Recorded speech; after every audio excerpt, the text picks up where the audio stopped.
Tak ahoj, vítam ťa na kanáli pre prácu a zábavu. Moje meno je Janči a dnes sa spolu pozrieme na kopec ručného náradia a pomôcok značky Parkside, ktoré som zozbieral za posledné 2 mesiace.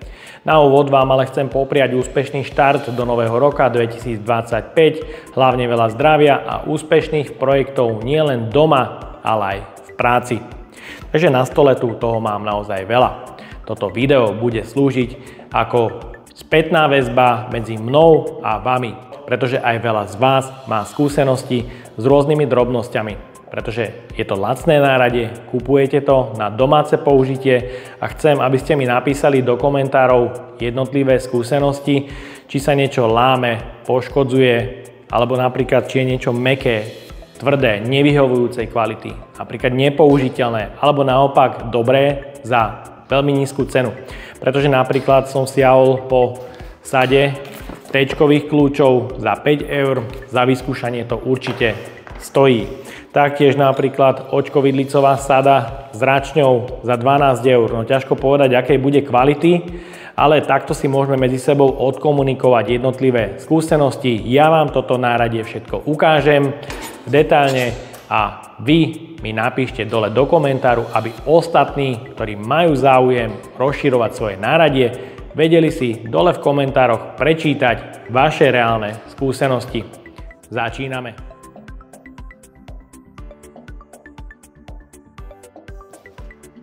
Pre mechanika môže byť veľmi zaujímavá dvojdielna magnetická sada misiek. V balení teda nájdeme dve plastové misky s pogumovaným magnetom. Môžeš vidieť z bočnej strany, že sú misky z vrchu nie vodorovné, ale skosené pod určitým uhlom. Má to samozrejme veľkú výhodu, tu si ukážeme neskôr. Čo sa týka plastov a materiálu, je tu vidieť, že je to pružný a zároveň myslím, že celkom pevný plast. Môže to niečo vydržať, aj teda nejaký náraz alebo pád. Zhora je tu jeden otvor aj na zavesenie. No a použitie samozrejme vo vertikálnej alebo aj v horizontálnej polohe. Zo spodu je magnet, ktorý má pogumovanie. Tu ale môžeš vidieť jemnú nedokonalosť. Návlek na magnete sa odlepuje alebo zvlieka. Skôr myslím, že zvlieka a nesedí tak, ako by mal. No a čo sa týka menšej misky, tu je spracovanie na výbornej úrovni. Gumová krytka magnetu sedí krásne. No a uloženie je nie len týmto spôsobom, teda uchytenie na magnet. Je to myslím, že dosť pevné, ale uchytenie je aj týmto spôsobom. Vrchná skosená časť má význam pri upnutí práve týmto spôsobom. Do misky vidíš a môžeš naložiť rôzny spotrebný materiál, aktuálne 300 gramov a môžeš vidieť, ten magnet to drží krásne. Ja mu ešte priložím nejakých ďalších 400 gramov, takže 700-800 gramov dokáže držať, myslím, že celkom slušne ten stôl, ale mám trošku masný, takže to klže, ale tu je vidieť hranica toho magnetu, má sílu a dokáže držať niekde okolo 500-600 gramov bez problémov. Táto väčšia miska, tu je trošku problém, pretože mohol si vidieť, ukazoval som gumový návlek, ten nesedí, znamená to, že magnet tým spôsobom nedrží tak, ako by mal, ale je tu ešte jeden malinký problém a ten je, že plastový výlisok je trošku prečnievajúci cez výšku magnetu, takže magnet sa nepritiahne k materiálu dostatočne, čo samozrejme môže byť problém pri naložení materiálu a môžeš vidieť, nemám tam ešte naložené všetko z malej misky a väčšia miska sa už klže, pretože nie je vyformovaná presne a to samozrejme znižuje jej únosnosť.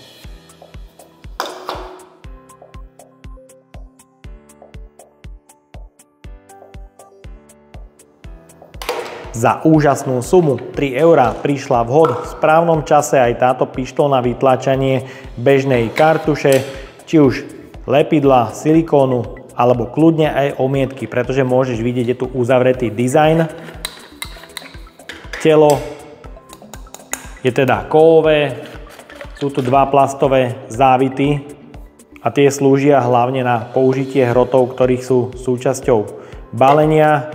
Jednoduchým spôsobom namontuješ a kovovú časť naplníš hmotou, akú potrebuješ vytláčať, takže keď potrebuješ namiešať svoju nejakú tú maltu a vytláčať, špárovať, fugovať, tak jednoducho môžeš týmto spôsobom kľudne dávkovať aj svoju namiešanú hmotu, čo samozrejme môže mať výhodu. V balení sú aj dva plastové prvky pre zahladenie hmoty, teda v kútoch, v rohoch, teda jedna je vyformovaná do rádiusov, môžeš vidieť rozmery a druhá má hrany. Takže tiež šikovné pomôcky. No a ak by si chcel použiť štandardnú kartušu, to samozrejme nie je problém. Osadiť kartušu dovnútra. Teraz ti ale pasovať bude, to nie je problém. Problém spočíva v tom, že vlastne plastový prvok, ktorý tlačí maltu, si musíš očistiť a taktiež demontovať, pretože ten sa nezmestí do kartuše. To ale problém nie je. No a teraz máš pripravenú pištol aj na vytlačanie bežnej kartuše, či už silikónu alebo lepidla. Taktiež považujem za malú výhodu aj pomôcku v madle. Je tu ihla, pomocou ktorej staré zaschnuté lepidlo jednoduchým spôsobom takto prečistíš, samozrejme utreš a môžeš bez problémov vytláčať materiál, ktorý potrebuješ. V cene 3 € tomu nie je čo vytýkať, akorát si daj pozor na plastový závit, aby sa ti nepolámal pri manipulácii a uvidíme časom, ako bude fungovať gulatinové tiahlo, ktoré tlačí kartušu dovnútra, či to nebude prešmikovať.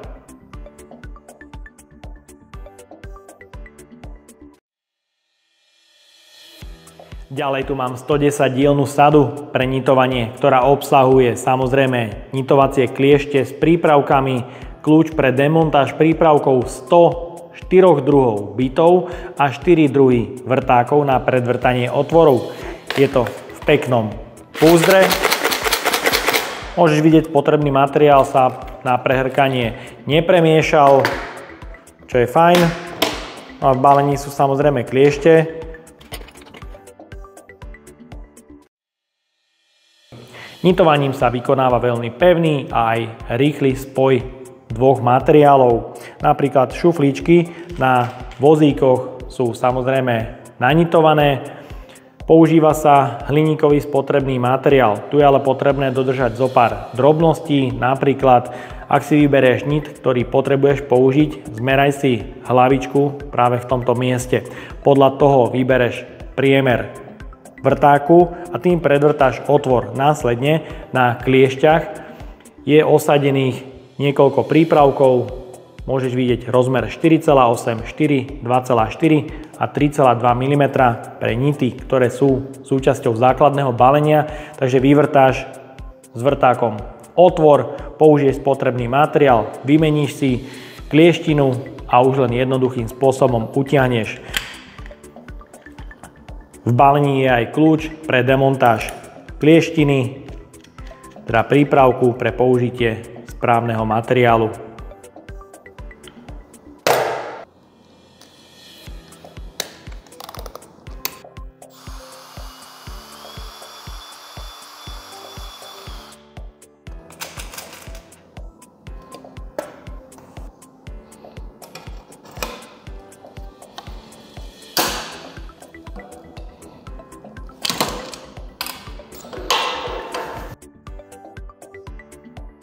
Môžeš vidieť všetky 4 veľkosti spojov. Myslím si, že sila spoja je dostatočná.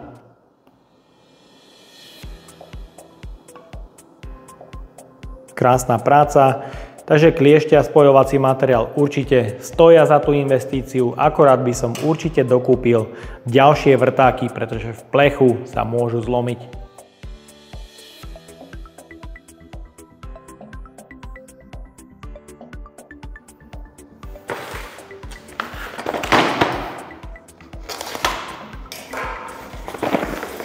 Za 5 € dostupná sada imbusových kľúčov tvaru T.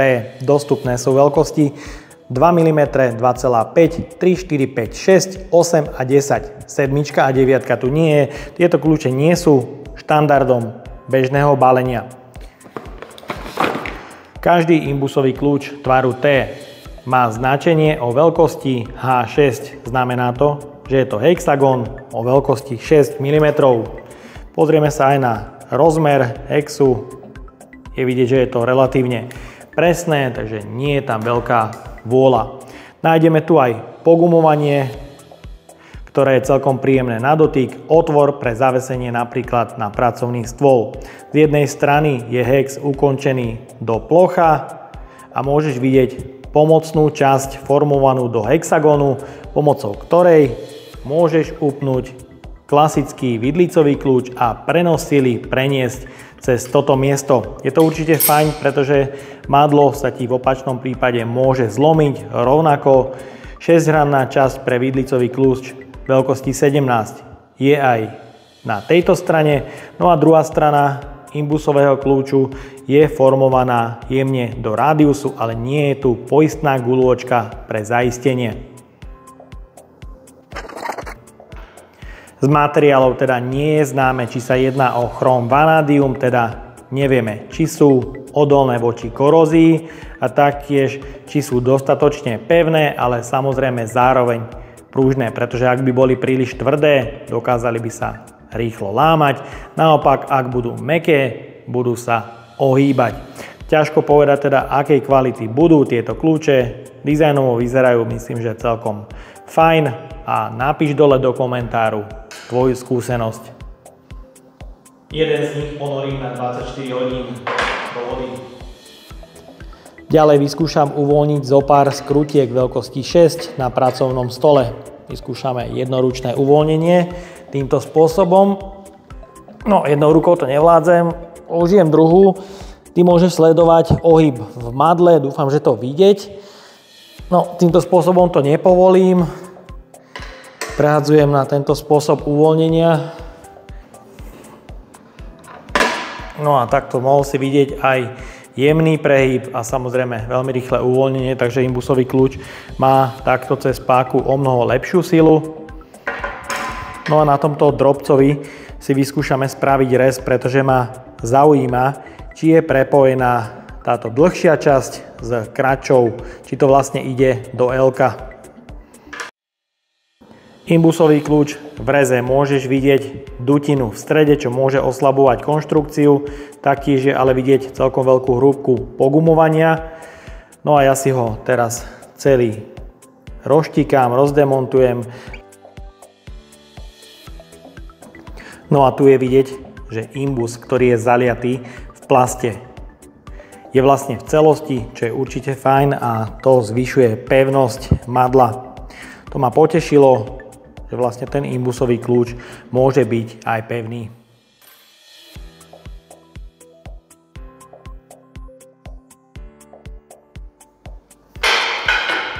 Ďalej som si pripravil 25-dielnu sadu Parkside ručného náradia vidlicové kľúče, ktoré sú kombinované s očkoplochými, teda prstencovými kľúčami.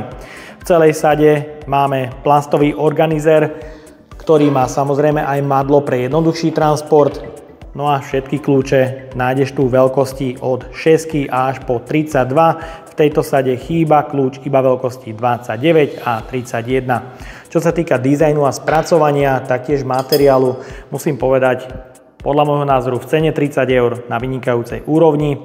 Nájdeš tu na každom kľúči rovnakú veľkosť, teda 24 pre vidlicu, 24 pre prstencový kľúč.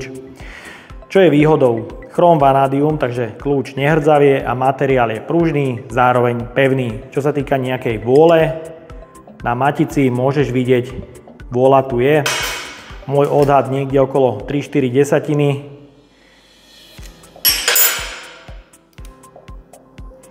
Čo sa týka upínania cez vidlicu, tu môžeš upínať po 60 stupňov.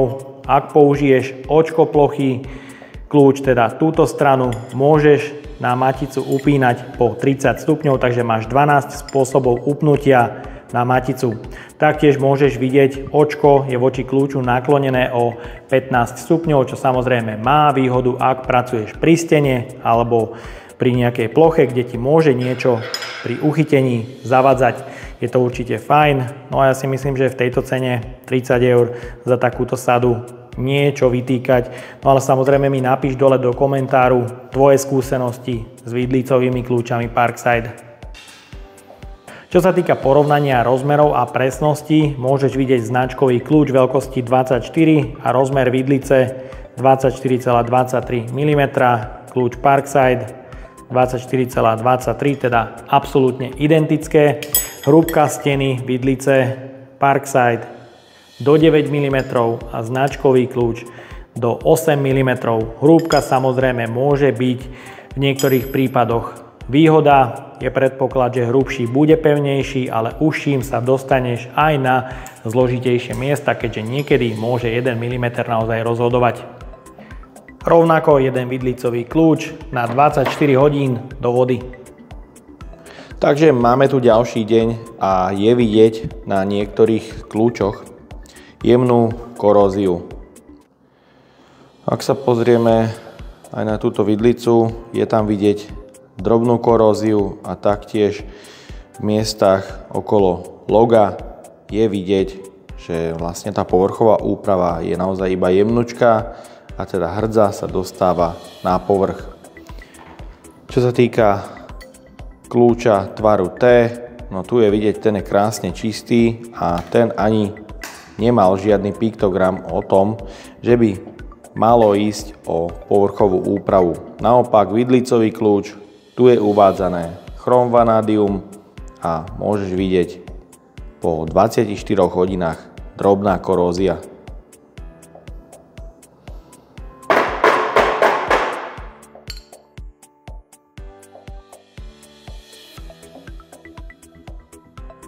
Ďalej som pre ukážku kúpil aj 6-dielnu sadu očkovidlicových kľúčov, ktorých špecialita je, že na jednej strane sú kľúče račňové. Každé račňové očko má 90 bodov zaistenia, čo je veľká výhoda oproti bežnému očkoplochému kľúču, ktorý má 12 možností uloženia na 6-rannú maticu. Tu pri 90 možnostiach natočenia jednoducho v úzkých priestoroch môžeš pracovať, doťahovať alebo povolovať, je to naozaj výborné. Nájdeš tu veľkosti kľúčov 8 na vidlicu a 8 na račňu, takže každý kľúč je iba jednej veľkosti. Máme tu 8, 9, 10, 13, 14 a 17. Stojí to 12 eur v plastovom organizéri, ktorý má otvor pre zavesenie na stenu a madlo pre jednoduchší transport. Čo sa týka kľúčov a spracovania, podľa môjho názoru dizajn vynikajúci, hladúčky, jemný kľúč. Ak by som to mal porovnať oproti tej predchádzajúcej sade, tak môžeš vidieť, táto je drsná, táto je krásna, hladká, takže spracovaná o mnoho lepšie. Piktogramy o veľkosti, vidlica, je to bežný štandard, veľkosť vidlice vôľa iba 0,2, čo si myslím, že je absolútne v poriadku. No a očko, račňová strana je rovná, nie je teda naklonená o 15 stupňov ako predchádzajúci kľúč. To ale samozrejme nevadí, pretože to niekedy môže pomôcť napríklad v miestach, kde nemáš 30 stupňov na povolenie alebo dotiahnutie. Takýto kľúč môže naozaj veľmi pomôcť, pretože očko vnútorné sa pretáča. To môžeš počúvať na otočenie 360 stupňov, je to až 90 zubov, takže račňa je veľmi jemná. Je to vynikajúci kľúč, ale tu som sa hneď na začiatku trošku sklamal, pretože táto 17 môžeš vidieť od výroby nefunguje tak ako má a mám jednoducho jeden kľúč vadný. Samozrejme tieto kľúče môžu byť na toto náchylné, takže si je treba dávať pozor, aby si ich silovo veľmi nepreťažoval.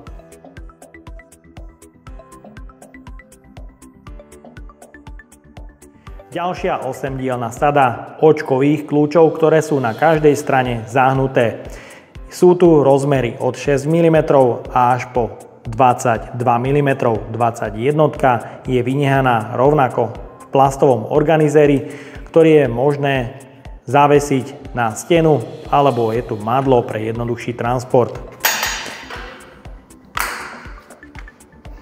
Myslím si, že aj takéto kľúče sú v dielni dosť potrebné, napríklad 11 na ovzdušnenie brzdovej kvapaliny, keď ju meníš, alebo keď robíš niečo s brzdami, jednoducho to potrebuješ, takže aj takéto kľúče sa môžu zísť.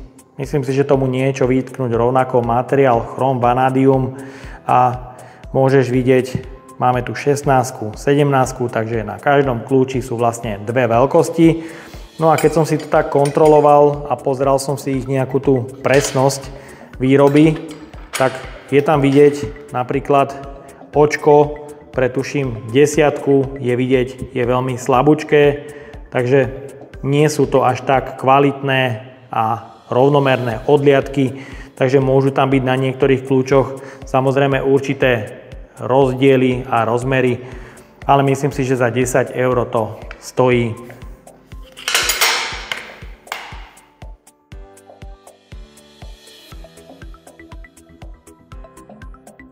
Znova v cene 10 € sada klieští na odizolovanie a krimpovanie rôznych pomôcok, či už vidlíc, očiek, spojiek a kontaktov.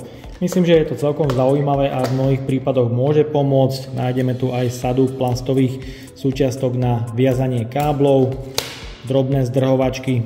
Samozrejme sú tu kliešte, pomocou ktorých je možné krimpovať, ale taktiež strihať.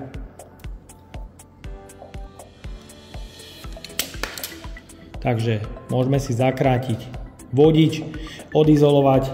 Takto chránený vodič bohužiaľ nejde, ale tenšie odizolovať samozrejme idú. Takto sa to ani neodporúča, pretože vodič musí prejsť až na túto stranu, aby dokázal poriadne vodič odizolovať. Dá sa tu nastaviť sila prítlaku podľa vodiča. Taktiež sú tu niekoľko zubov pre krimpovanie, či už očiek, vidličiek alebo spojiek. Rozmery sú popísané. Funguje to celkom solidne. Čo sa týka odizolovania vodiča, je tu možné nastaviť prítlak, ktorý je potrebné regulovať podľa prierezu. Paráda, veľmi pekne odizolované. Vždy platí, že vodič musí prejsť aj na opačnú stranu. Krásne odizolované a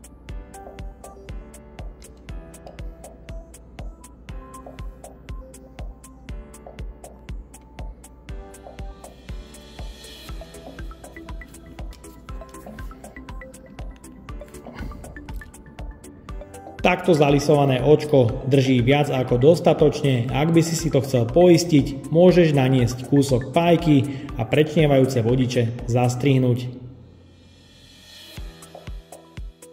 Tak a máme tu záver recenzie ukážky rôzneho náradia a príslušenstva značky Parkside, kde niektoré dopadli lepšie, iné zase horšie. Po prípade mi napíš ty tvoje skúsenosti s rôznym náradím, ktoré si dnes videl, aké máš s ním skúsenosti, či už dobré, zlé, čo by si zlepšil a tak ďalej, aby ostatní z vás, ktorí sa pozerajú po lacnom náradí, vedeli, po čom siahnuť a čomu sa naopak vyhnúť. Ja určite musím povedať, že je potrebné sa asi vyhnúť týmto očkovidlicovým kľúčom, pretože kľúče sú nové, nepoužité a môžeš vidieť, račňová strana je absolútne nefunkčná, takže toto absolútne neodporúčam. Určite ma ale prekvapila. Táto 25-dielna sada s kľúčov je spracovaná výborne, taktiež tá pištol na vytlačanie kartuše fajn, nitovacie kliešte pohodička a taktiež som bol prekvapený aj z T-čkových kľúčov, kde som nečakal, že oceľová časť bude v celku teda prepojená z jednej až do druhej strany. Takže určite musím pochváliť za 5 € dobrý nákup. No a malinké sklamanie taktiež mistička, kde obal magnetu nie je vyformovaný tak, ako by mal byť a magnet teda nedrží správne alebo dostatočne silno. Takže schválne mi napíš dole do komentáru tvoje skúsenosti, aby sa ostatná komunita vedela rozhodnúť, ktoré náradie kúpiť a ktorému sa naopak oblúkom vyhnúť. No a ja dúfam, že sa ti dnešné video páčilo. Ak áno, daj like, potvrď odber a zvonček, alebo sa pripoj k členstvu, kde nájdeš kopec extra recenzií naviac. Ahoj!